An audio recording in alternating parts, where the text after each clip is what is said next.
Hello friends, आइए पवनों के chapter में आज हम आगे पीरियोडिक एंड लोकल विंड्स आपसे डिस्कस करते हैं।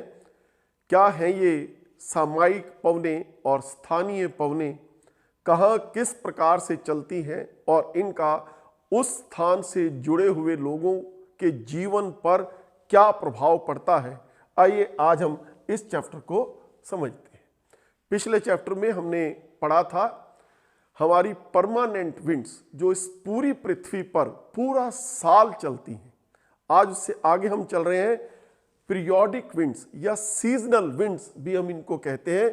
वो पवनें जो ऋतु के अनुसार या समय के अनुसार जिनकी दिशा विपरीत हो जाती है, दिशा में परिवर्तन हो जाता है, उसको हम कहते हैं सामयिक पवनें या पीरियोडिक विंड्स इनको हम बोलते हैं।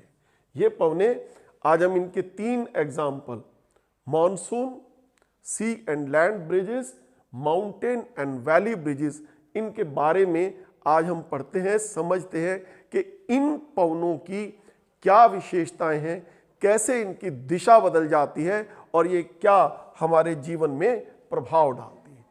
सबसे पहले मानसून पवनें, वर्षा वाली पवनें, वो पवनें जो भारत में दक्षिण पूर्व एशिया में वर्षा लेकर आती हैं, ये सामयिक पवनें कहलाती हैं।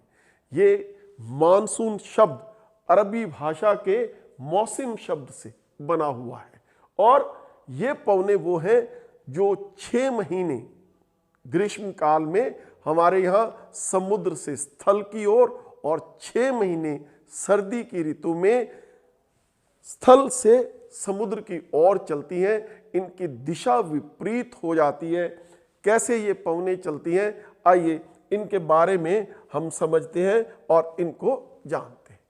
सबसे पहले ग्रीष्मकालीन मानसून या समर मॉनसून हम इसको बोलते हैं।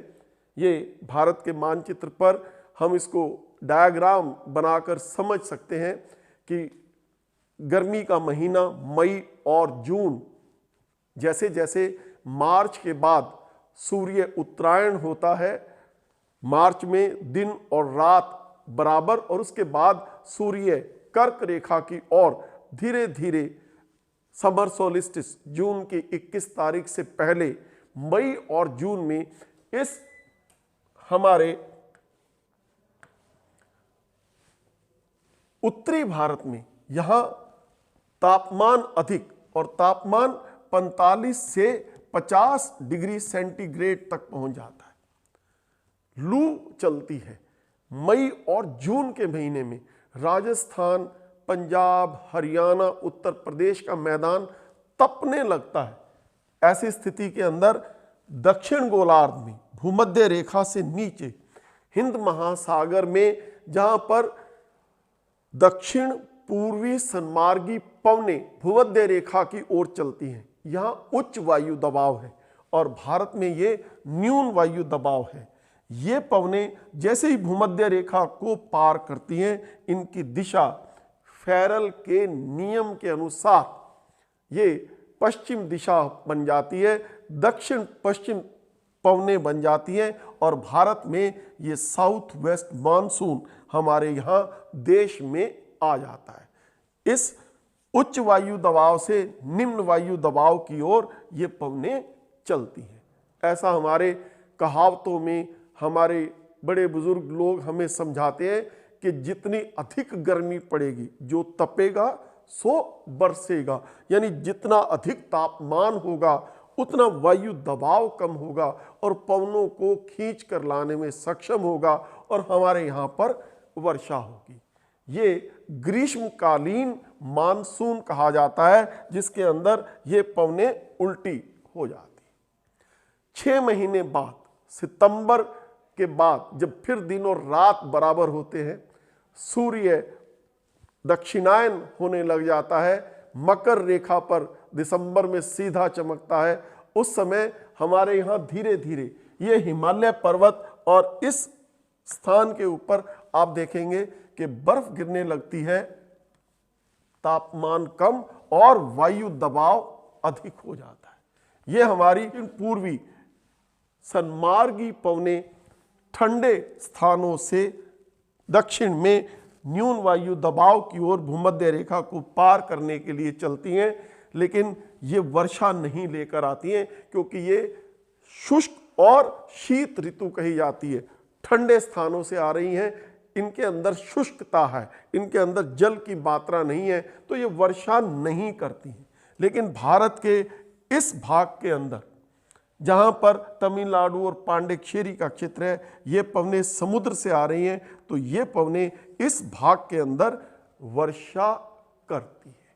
इनको हम बोलते हैं कि ये शीतकालीन मानसून कहा जाता है, विंटर मॉनसून इन इंडिया कहा जाता है। देखिए, एक तरफ पवनों की दिशा उत्तर पूर्वी और दूसरी तरफ हम कह दें कि पिछले मानसून में हमने देखा कि इन पवनों की दिशा दक्षिण पश्चिम हो जाती है, south west and north east हो जाती है। इसलिए हम इनको कह रहे हैं कि ये सामायिक पवनें हैं। गर्मी और सर्दी के अनुसार इनकी दिशा विपरीत हो जाती है और इससे हमारे जीवन पर बहुत अधिक प्रभाव पड़ता है। मानसून के बारे में हम अलग से मानसून की आधुनिक विचारधाराओं के बारे में कि मानसून कब, क्यों, कैसे, कितना आता है, ये सब हम जानना चाहते हैं। ये मौसम की भविष्यवाणी से जुड़ा हुआ है, वर्षा की भविष्यवाणी से जुड़ा है। इसको हम अगले चैप्टर में पढ़ेंगे। आज हम सामायिक पवनों की और स्थानीय पवनों की बात करते हैं। नेक्स्ट वी हैव इज, इसको हम बोलते हैं पर्वतीय समीर और घाटी समीर। हम इसका नाम दे रहे हैं valley bridges and mountain bridges. जो हमारे पर्वतीय क्षेत्र हैं उनमें घाटी इलाकों में दिन के समय मौसम बहुत सुहावना, अच्छा मौसम होता है, लेकिन शाम ढलने के बाद मौसम ठंडा होने लग जाता है और बहुत अधिक जो घाटी प्रदेश है वो ठंडे हो जाते हैं। आइए हम भी इस बात को समझें कि किस तरह से घाटी समीर और पर्वतीय समीर चलती है। ढाल के अनुसार ये पवन चलती है। दिन के समय ये हमारे पर्वतीय ढाल है और इन ढालों को आप देखिए कि दिन के समय जब धूप पड़ती है, सूर्य की किरणें पड़ती हैं तो गर्म हो जाते हैं। यहाँ पर लो प्रेशर बन जाता है, जबकि यहाँ पर इस घाटी के अंदर हाई प्रेशर है। पवनें इस घाटी से ऊपर ढाल के साथ साथ ऊपर की तरफ चलती हैं। इसको हम कहते हैं घाटी समीर। दिन के समय यहाँ मौसम सुहावना हो जाता है। इसको हम एनाबैटिक विंड्स भी कह देते हैं और अप स्लो फ्लो भी इनको कहा जाता है। रात के समय ये ढाल ठंडे हो जाते हैं। अब इन ढालों से पार्थिव विकिरण निकलने से ये अधिक ठंडे हो जाते हैं। ठंडे होकर ये हवा जो हमारी ठंडी हवा है, भारी हवा है, जिसका घनत्व अधिक है, ये घाटी की तरफ चलती है। इसको हम कैटाबैटिक विंड्स या ग्रेविटी विंड्स भी कहते हैं। और घाटी प्रदेश में तापमान 0 डिग्री सेंटीग्रेड या उससे भी कम हो जाता है। रात को यानी कि सूर्य ढलने के बाद इस घाटी प्रदेश में रहना बड़ा कठिन कार्य हो जाता है, क्योंकि तापमान बहुत अधिक कम हो जाता है।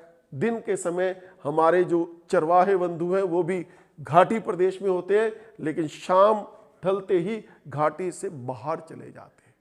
हमारे पर्वतीय क्षेत्रों में होटल या घर घाटी प्रदेशों में नहीं बनाए जाते, क्योंकि रात के समय तापमान बहुत कम हो जाता है।